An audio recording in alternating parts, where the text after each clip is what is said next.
Welcome back to my new episode blog भनेर के भन्नु है। धेरै समयपछि ब्लग बनाउँदैछु, अन्तिमसम्म हाम्रो ब्लगमा बनिरहनु होला। आज म र प्रकाश भाइ चाहिँ हामी जाँदैछौँ सिन्धुपाल्चोक जिल्लामा रहेको सर्सिङ झरना, मेलम्ची भन्दा अलिकति माथि हेलम्बु गाउँपालिका पर्छ होला, त्यहाँ ब्लान्जे झरना अर्थात् सुर्सिङ झरनामा हामी आज जाँदैछौँ। बाटो के कस्तो छ, अवस्था कस्तो छ, अहिले झरनाको हालत कस्तो छ होइन, बाटोहरू सबै चाहिँ हामी तपाईँहरूलाई देखाउनेछौँ। र हाम्रो साथमा छ चेतक इभी स्कुटर 3501 इभी स्कुटर। अनि यो स्कुटर कहाँसम्म जान्छ हेरेर साथ दिनु ल। ढाँडखोलाबाट सिपाघाटबाट निस्क्यौँ। बाटोहरूको अवस्था के कस्तो छ हामी सबै हजुरहरूलाई देखाउनेछौँ। सो आजको बनिरहनु होला। अहिले के छ अवस्था हजुरलाई सबै अपडेट गराउनेछौँ। लेट्स गो सर्सिङ झरना।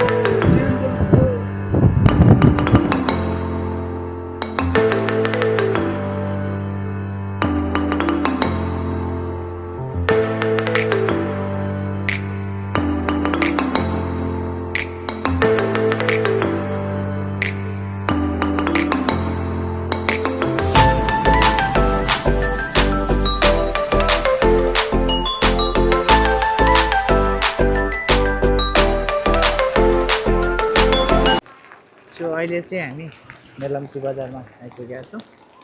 यो पुरै देखिरहनु भएको यो मेलम्ची बजार हो। लगभग अब यहाँबाट हामी अझै 2 घन्टा जति लाग्छ होला।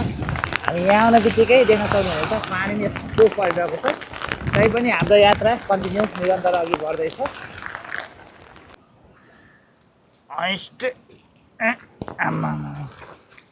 सो देख्न सक्नुहुनेछ गाइस, बाटोको अवस्था चाहिँ यस्तो छ। त्यही माथि पानी परिरहेको छ।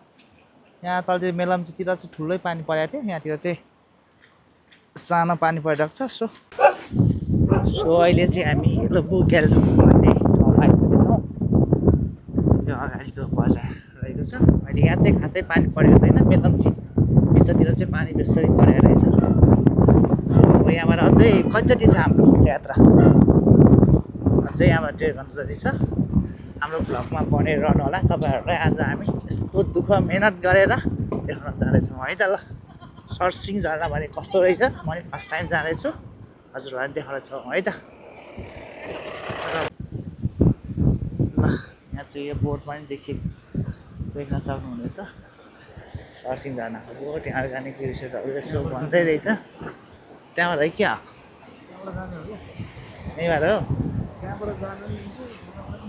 ए त्यसो हामी चाहिँ यहाँ सजिलो हुन्छ।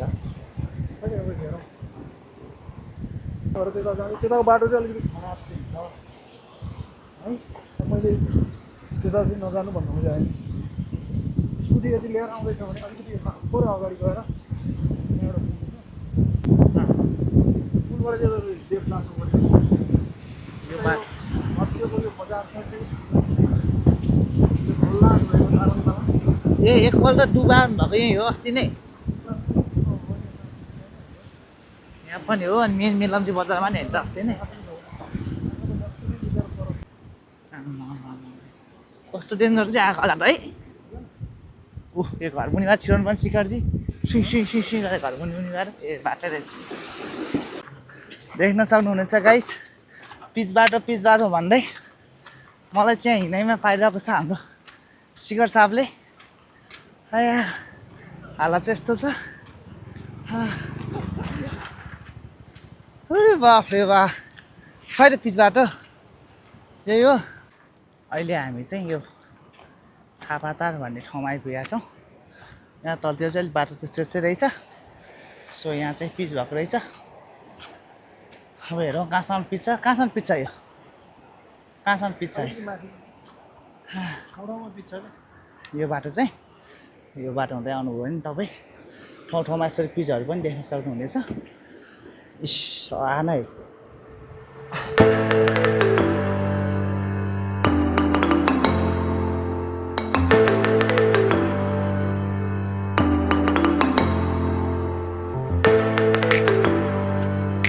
अहिले चाहिँ हामी अलिकति गाउँछौँ बजार काटेर अलिक माथि आइपुगेका छौँ। सो हामी ड्रोनबाट हजुरहरूलाई यो तलको गाउँको के गाउँमा छ लम्बु अब हामी त्यसलाई हजुरहरूलाई तल बस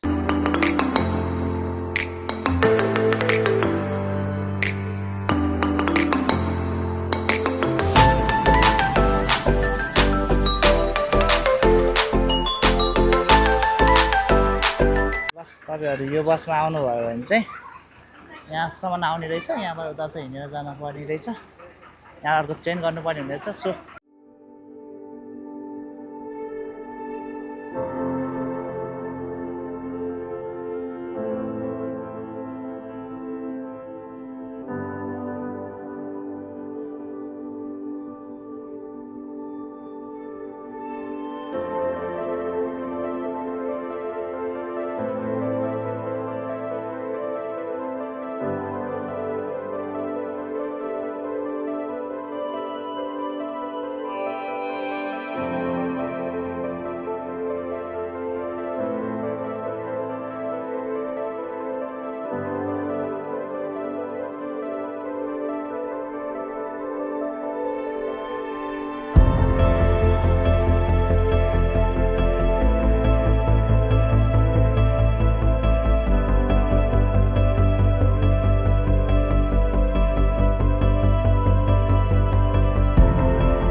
हाई गर्यौ त दिमागको तार घुस्किया जस्तो कुरो सो हामीले चाहिँ यहाँ तातो चिया खाएर जाने कुरा भयो आहा यस्तो तातो सुप च्याट्ट लाएर विदेशी मान्छे देख्यो भने प्रकारले विदेश गएर आएको देख्यो त ल हामी खासाजा खायौँ सो अब हामी स्कुटर नि एकछिन यहाँ चार्ज हाल्यौँ हाम्रो यहाँ दाइको मलाई धन्यवाद दाइ ल खुसी लाग्यो है तपाईँसँग भेटेर फेरि नेक्स्ट टाइम आउँला नि हामी त्यसो साथीहरूसँग ल अब हामी यहाँबाट निस्किनेछौँ ल दाइले पनि धन्यवाद हामीलाई यसरी एकछिन स्कुटर चार्ज हाल्यौँ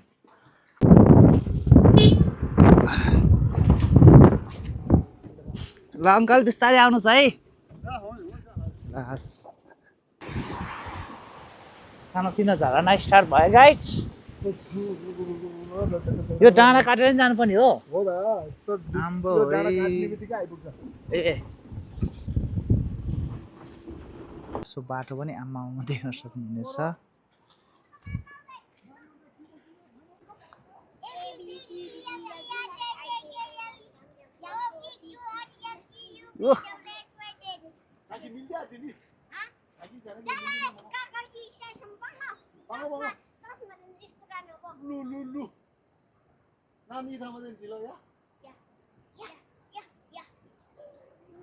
Lu tasman bintang ay namjo. Namjo bintang namjo.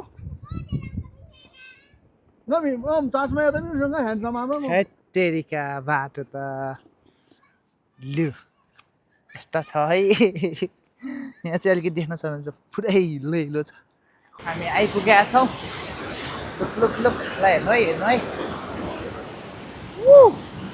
झरना चाहिँ अलि माथि छ सो अब हामी यो काठको पुल हुँदै अलि पर जानेछौँ त्यसपछि लागेर ससिङ झरनामा जानेछौँ है त अलि माथिबाट तपाईँहरूलाई देखाउनेवाला छौँ ल तपाईँ यहाँबाट आउनुभयो भने चाहिँ यो काठको पुल तरेर आउनु पर्ने हुन्छ बाइकहरू पार्किङ गर्ने ठाउँ चाहिँ यहाँनिर रहेको छ सो अब यहाँबाट हामी चाहिँ अलिकति माथि जानेछौँ ल how was the feel viral झरना होटल सबै पाउनेछ है मोमो चाउमिनहरू मोमो चाउमिन माछा पनि रहन्छ ट्राउट माछा हेर ट्राउट माछा लु है खतरा ल कोन हाल्यो तिमीले हाले ल अब हामी कतिको एक्साइटेड छ तिमी I am super excited and you English होइन नेपालीमा कुरा गर नेपाली म एकदमै खुसी छु अब यो ससिङ झरना आउने कुरो चाहिँ आज आइपुग्यो। जाडो भयो जाडो। प्रकाश भाइले जिद्दी गर्यो म ल्याइदिन्छु भनेर ल्याइदिया हो कि मैले। है ल धन्यवाद मेरो लागि भनेर यसरी आउनुभयो यहाँ सर्सिङ झरना देखाउनको लागि। सो अब हामी मेन ठाउँमा गएर हजुरहरूलाई तपाईँलाई देखाउनेछौँ है त। सो तपाईँ अलिकति यहाँ माथि आइपुग्नु भयो भने चाहिँ यहाँ अलिअलि यसो घरहरू कटेजहरू छ। सो अलिकति हिँडेपछि अझै झरना चाहिँ मेन झरना चाहिँ माथि छ देख्न सक्नुहुनेछ। सो हामी त्यहाँनिर जाँदैछौँ त्यहीँ गएर तपाईँलाई देखाउनेवाला छौँ सर्सिङ झरना। यहाँनिर स्विमिङ पुल पनि बनेको छ। स्विमिङ पुल देख्न सक्नुहुन्छ तपाईँहरूले सर्सिङ झरनामा आउँदा। यहाँबाट तपाईँहरूले बढी दूर पनि नजारा देख्न सक्नुहुन्छ। हेर्नुहोस् हेर्नुहोस् क्या हेर्नुहोस्। यहाँबाट यहीसम्म छिर्काएको त्यही छिर्काएको हो देख्न सक्नुहुन्छ। यहाँ छिर्काएको छ। अब हामी चरर लाएर सर्सिङ झरना हेरेर साथी है त।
राइट हाम्रो प्रकाशजीले चाहिँ हाम्रो सरोज भएको चाहिँ ड्रोन सरबाट भिडियो हान्नुभयो। ल ठिक छ जाने हो त तिमी त्यहाँ? ल प्लान एकदम सात प्राणै गा जस्तो हुँदैन त त्यहाँ बस्दा त लास्टै गाह्रो हुन्छ नि है। म त सुर जाँदा सुर आउँदै मर्न खोजे जस्तो। ओहो एकदम हामी ठ्याक्कै एकछिन अगाडिसम्म चाहिँ खुल्ला थियो। अनि हामी ठ्याक्कै आउनु र हुस्सु पनि लाग्नु अनि पानी पर्नु पनि भयो क्या। ठ्याक्कै राम्रोसँग भने जस्तो भिडियो नि खिच्न अलिकति सक्थेन। धन्न ड्रोन तलै आउने बित्तिकै हाने भएर अलिकति ड्रोनमा चाहिँ उज्यालो आइन्छ। सो हेर्नु मजाको छ झरना गजबको छ एकदम लो लाइट एकदम भनौँ न हेरिरहौँ जस्तो खेलिरहौँ जस्तो छ। तर समयले खोल्टे फेरेको कारणले गर्दा समयले डाँडा काटेको कारणले गर्दाखेरि आज हामी चाहिँ यहाँबाट निस्किनु पर्ने हुन्छ। अहिले बेलुकाको 6 बजेको छ। अब हामी घर फर्किनेछौँ है। अब मौका मिल्यो भने फेरि पनि आउनेछौँ। सो त्यतिन्जेलको लागि यदि कोही हाम्रो च्यानलमा नयाँ हुनुहुन्छ भने हाम्रो च्यानललाई लाइक सेयर सब्सक्राइब गरिकन तपाईँको सहभागिता प्रतिक्रिया जनाइदिनु म विनम्र अनुरोध गर्दछु। अनि धन्यवाद। ओइ ल प्राउड माछा है त बुझा यसो सफा गर्ने स्टाइल छ लसुन पिरो कति लिनुहुन्छ पिरो ठिकै ल यहाँ रेडी हुँदैछ मसला चट्ट लाएर यसो अर्ग्यानिक पारा यो तरिकामा बनायो भने चाहिँ एकदम मिठो हुन्छ होइन टेस्टी खै त्यो आफ्नो स्वाद हो पहिले चाहिँ पकाएको राम्रो हुन्छ पहिल्यै यस्तो अलिकति गोलभेडाहरू पिनेर उ गरेको टेस्टी हुन्छ नि हाम्रो यहाँ भने चाहिँ पिसेकै राम्रो म एकछिन है त यो ए हस् हस् ल रेडी भयो पाकेर एक ल पर्दैन भने यहाँ हाम्रो आन्टीले जबरजस्ती यसो ग्रेभीमा हालेर खानु भनेर हामीलाई माया गरेर एकदम मिठो आन्टी ग्रेभी चाहिँ मलाई एकदम मिठो लाग्यो अहिलेसम्म मैले यति टेस्टी चाहिँ खाँदैन मासु धेरैचोटि खाएँ मासु भइहाल्छ नि गाउँघरको माया भने यस्तो हुन्छ होइन साथीहरू